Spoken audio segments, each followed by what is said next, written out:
A Bíblia é clara. A rebeldia é como o pecado de feitiçaria. 1 Samuel 15, 23. Tem gente dizendo que está determinando pela fé, quando na verdade está desobedecendo e chamando Deus de cúmplice. E se ele não te respondeu ainda, talvez não seja porque está te provando, mas porque você está no caminho errado. Hoje você vai descobrir a diferença entre a fé que agrada a Deus e a rebeldia que ele rejeita.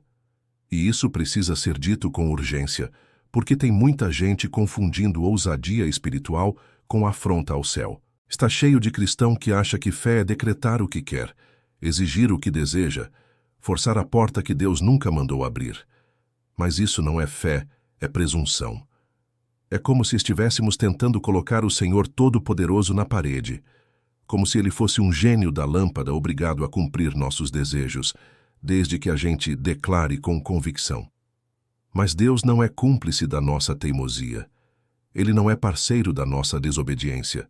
A fé verdadeira começa com obediência, não com barganha.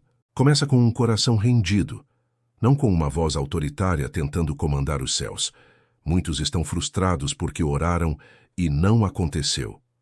Estão decepcionados porque fizeram campanhas, jejuaram, declararam e nada se moveu.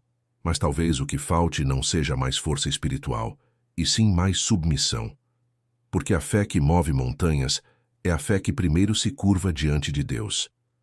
Foi exatamente isso que Saul não entendeu. Ele achou que poderia agradar a Deus do seu jeito, ignorando a ordem direta do Senhor.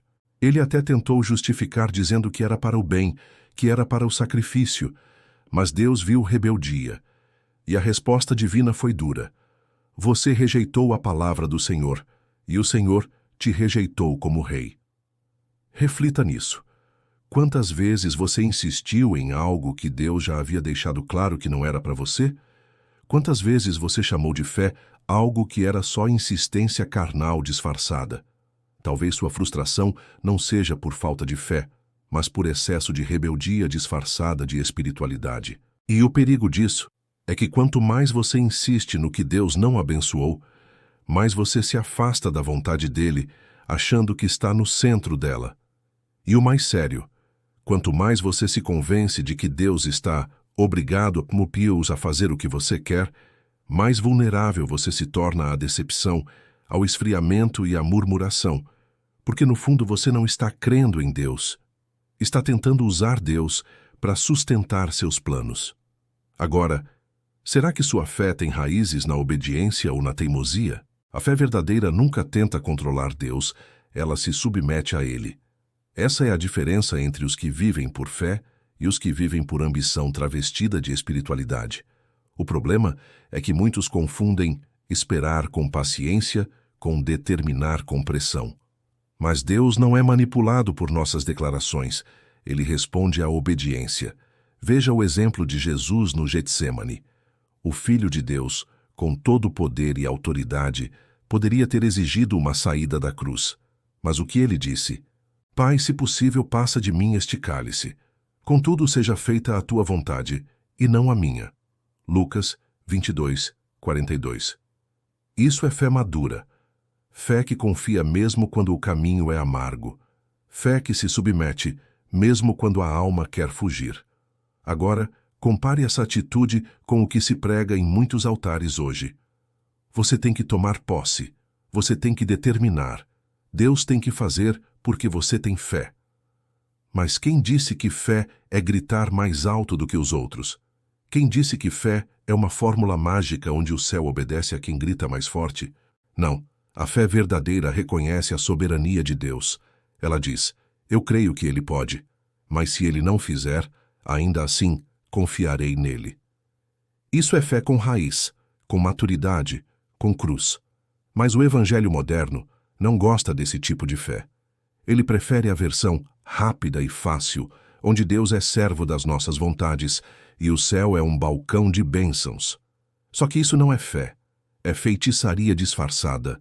Porque feitiçaria é exatamente isso, tentar controlar o sobrenatural ao seu favor sem se submeter à vontade de Deus. É por isso que Samuel comparou a rebeldia com a feitiçaria, porque o rebelde quer o poder de Deus, sem se submeter ao caráter de Deus. Quer milagres, sem obediência. Quer promessas, sem renúncia. Quer resultados, sem processo. E o fim disso é desastre espiritual. Por isso, analise suas orações. Reflita sobre os seus atos de fé. Eles estão partindo de um coração rendido ou de um coração teimoso que quer obrigar Deus a te seguir? Porque a verdade é dura, mas liberta. Nem tudo o que chamamos de fé agrada a Deus. E se o seu coração não estiver alinhado com o dele, o que você chama de milagre pode ser só um tropeço disfarçado. Tem muita gente vivendo frustrações profundas porque colocou a fé no lugar errado.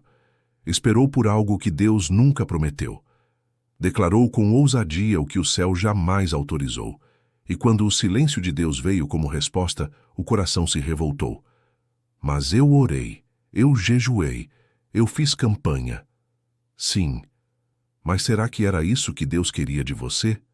A fé que agrada a Deus não é medida pela força da nossa vontade, mas pela obediência à vontade dele. É por isso que muitos vivem ciclos de decepção espiritual, porque transformaram sua fé em um atalho para os próprios sonhos, ao invés de um caminho de entrega para o propósito eterno. Em Tiago 4:3 está escrito: Pedis e não recebeis, porque pedis mal para o gastardes em vossos deleites. Essa é a fé corrompida, fé que perdeu o foco, fé que gira em torno do eu e não do reino. E Deus, em sua misericórdia, não responde esse tipo de fé. Ele silencia. Ele espera que você volte ao lugar da rendição. A maior prova de que a sua fé é genuína é a sua disposição de abrir mão do que você quer, se for preciso.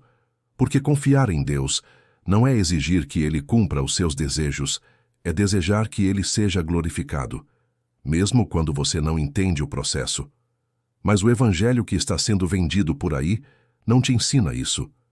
Ele ensina que Deus é obrigado a realizar tudo o que você declarar com ousadia. Que basta tomar posse e repetir palavras de fé, como se o céu fosse um sistema automático que responde ao comando da sua voz. Só que isso não é evangelho. Isso é paganismo com roupagem gospel.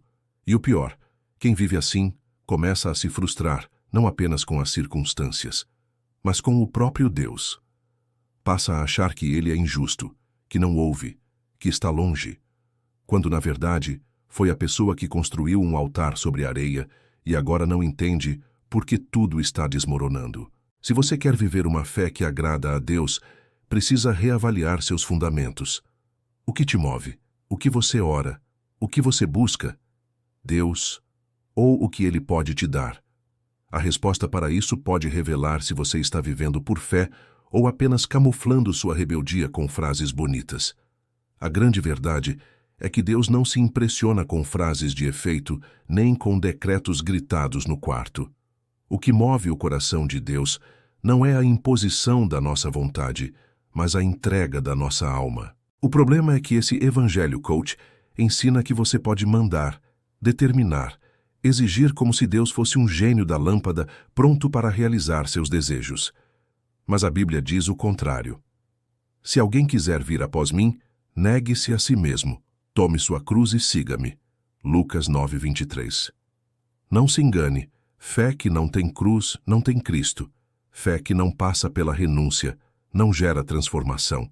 Fé que não obedece é rebeldia. E rebeldia, segundo a palavra, é como pecado de feitiçaria. Isso é sério, é perigoso, é destrutivo. Tem muita gente frustrada achando que Deus está demorando, quando na verdade Ele está em silêncio porque você está fora da rota. Porque não é fé o que você está vivendo, é resistência disfarçada de oração. É teimosia disfarçada de esperança. E o pior, esse tipo de fé cria uma geração mimada espiritualmente, que se revolta quando Deus não atende seus caprichos. Mas Deus não foi chamado para realizar seus planos.